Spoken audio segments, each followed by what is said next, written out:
అప్పుల బాధలు వెంటాడుతున్నాయా? అయితే 6 JVR వారి జాతిరత్నాలు ధరించండి. హాయ్ హలో నమస్తే, నేను మీ కట్టా కార్తీక్.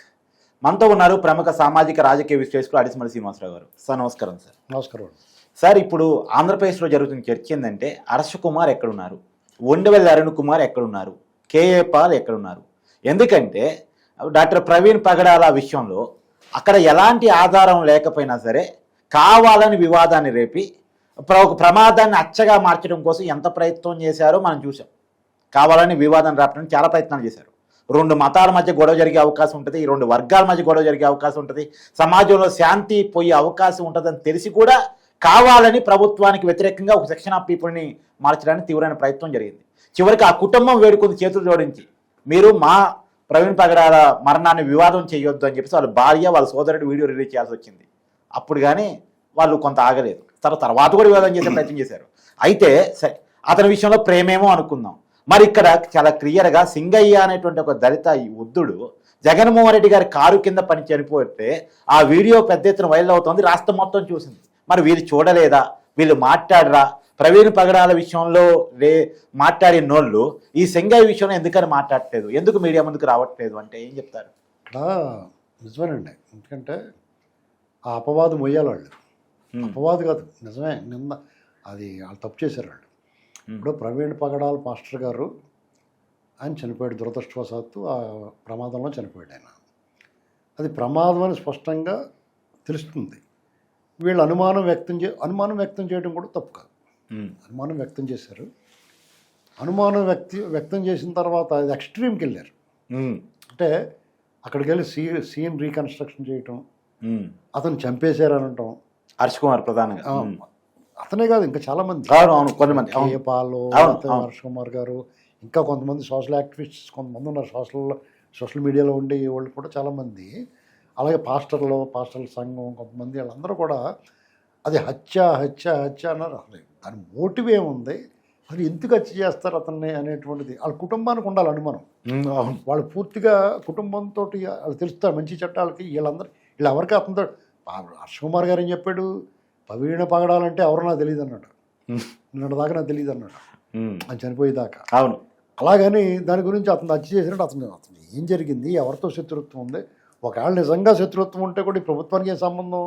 ఆ వృత్తిలో ఆ పాస్టర్లోనే ఇంకొకటికి ఏమన్నా ఇతను బాగుపడిపోతున్నాడో, ఇతను మంచి పేరు వస్తుందని ఈ ఈర్ష్యతోటి చేసి ఉండాలి తప్ప వేరే వాళ్ళు ఎందుకు చేస్తారు? పైగా ఆ ప్రవీణ్ పగడాల గారు కొన్ని విషయాల్లో ఇదున్నా అతను కొన్ని విషయాలు అతని మీద మంచి పాజిటివ్గానే ఉంది, సోమిడనే ఉంది. ఆ కుటుంబం కూడా చాలా వర్రీ అయింది. దీన్ని వివాదం చేయొద్దు దయచేసి అని చెప్పారు వేడుకో. వీళ్ళు ఇలా మాట్లాడిన వాళ్ళు అందరూ కూడా ఓ రాయేశారు.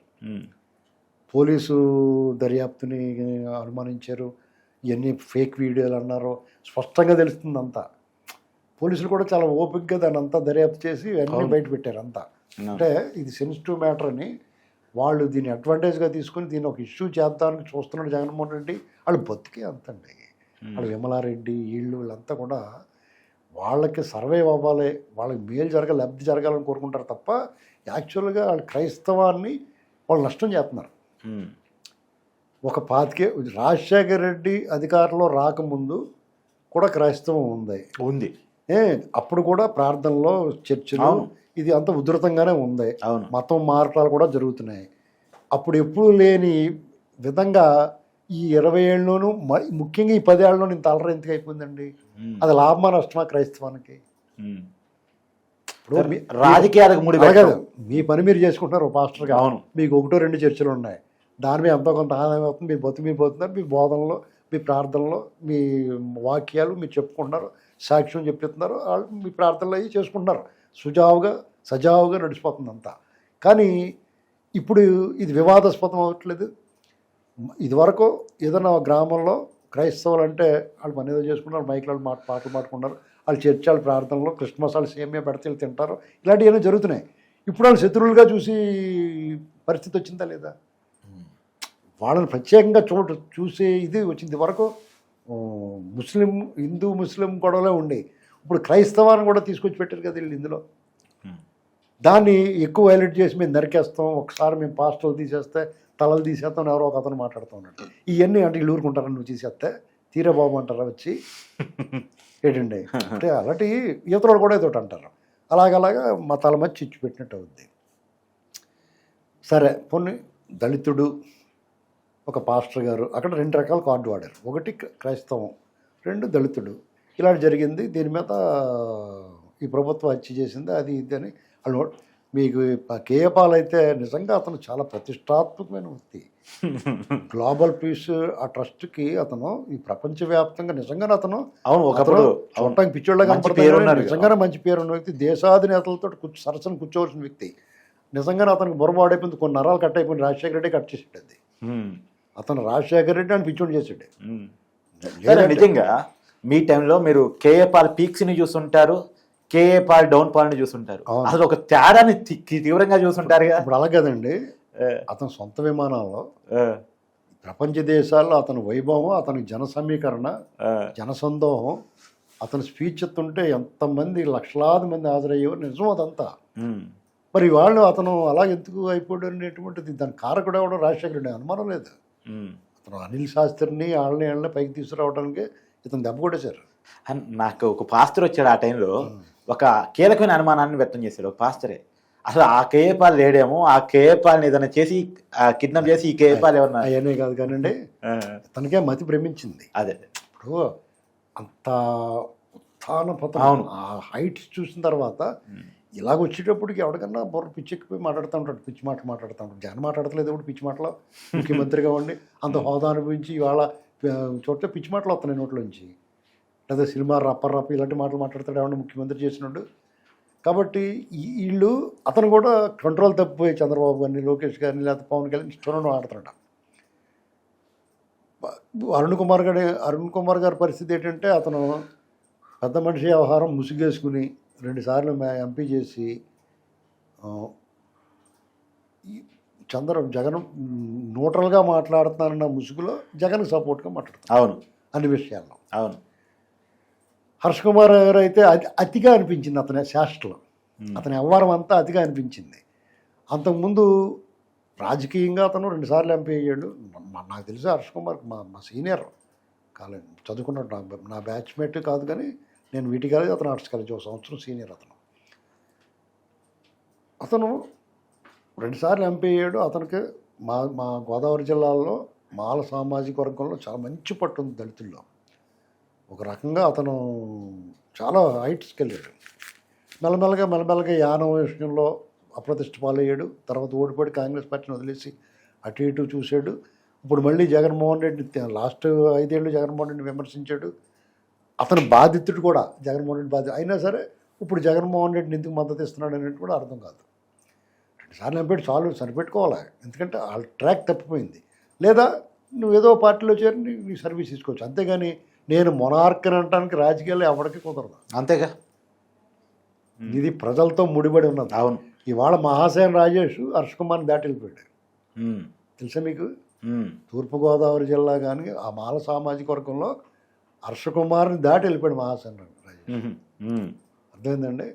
ఎవడొకడు వస్తాడు, రేపు వద్దు ఇంకొకటి వచ్చి మహాసేన రాజేష్ని దాటి వెళ్ళిపోతాడు. అంతే. ఇది ఎవరికి జీవితకాలం నిరంతరం నేనే తోపుని తురుపుని అనుకోవడానికి లేదు ఎవరికి. అర్థమైందండి?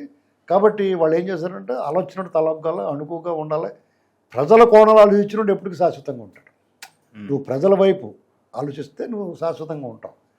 అది ఆలోచించుకుంటూ అతను జగన్మోహన్ రెడ్డి లాంటి దండుపాళెం బ్యాచ్ నువ్వు సపోర్ట్గా మాట్లాడుతున్నావు అనుకో, దళిత ముసుగులోనో క్రిస్టియన్ ముసుగులోనో, అది తెలుసుకోలేనంత అమాయకులు కాదు జనం. వాళ్ళ అబ్బాయి పట్టభద్రుల ఎమ్మెల్యే స్థానంలో నిలబడినప్పుడు ఇప్పుడు ఏం చేసినా వాళ్ళ చల్లని కాసులు. 1000 రూపాయల నోట్లు రద్దు అయిపోయింది. 1000 రూపాయల నోటు విలువైందే, కానీ రద్దు అయిపోయిందని దాన్ని ఎవరు పట్టుకుంటాడు? అంతే సేమ్ దాచుకుంటారంటే బీరులో పెట్టుకుని అంతే పరిస్థితి. కాబట్టి చల్లని నాణ్యం అయిన ఇప్పుడు సింగే చనిపోయాడు.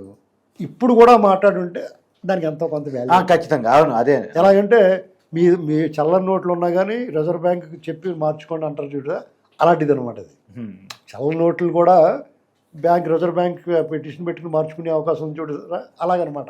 నువ్వు ఇప్పుడు కూడా మాట్లాడుంటే సంగే మీరు తప్పు చేసావు జగన్మోహన్ రెడ్డి, నీకు తెలిసి కూడా అతను 4 రోజుల పాటు ఈ వార్త వచ్చేదాకా నువ్వు స్పందించలేదు. అతను అలా వదిలేయటం మహాపాపం, దళితుడనే కదా. అదే నీ పక్కన ఉన్న ఇంకో రెడ్డి ఎవరినై అయితే ఇలా వదిలేసి పోతావా నువ్వు అని అడగాలి. ఏంటండి అతను అంతే కదా, మరి పక్కన పెట్టేసిపోయారు. అంబులెన్స్ వచ్చింది, అది కూడా తెలుగుదేశం కూడా ఎవడో చేసాడు, డబ్బులు ఇచ్చారు వాళ్ళకి. ఇంత అన్యాయం.